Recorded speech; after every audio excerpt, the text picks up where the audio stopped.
तेरो पनि अनुहार अलिअलि बिकाउन भन्नुहुन्छ।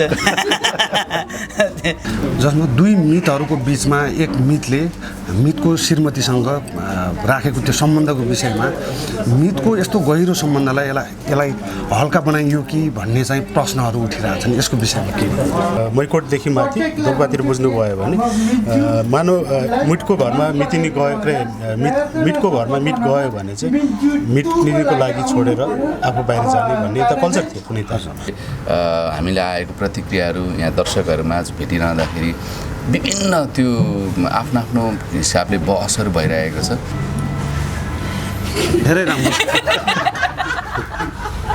यो रोल्पाको अर्ग्यानिक अङ्गुर दाङको साँच्चै सरी मलाई गाह्रो भन्दा पनि उहाँहरू भएर धेरै सहज भयो। मलाई जहाँसम्म लाग्छ उहाँहरूभन्दा बेटर को एक्टर मैले पाउँदैन थिएँ मेरो फर माई टाइप। यो म जन्मेको गाउँमा सुटिङ गरिएको गाउँका सबै पात्रहरू उहाँहरू मेरो रियल गाउँ हो जेलबाङमा हामी गएर अनि यो दाङ घोराइमा हामी धेरै समय बसेर बनेको चलचित्र हो र चलचित्रमा धेरै कुराहरू समेटिएको छ। त्यही हो। अनि त्यसमा अनिल सर जनक सरहरूले मलाई पनि घर ज्वाइँदेखि तेरो पनि अनुहार अलिअलि बिकाउन भन्नुहुन्छ।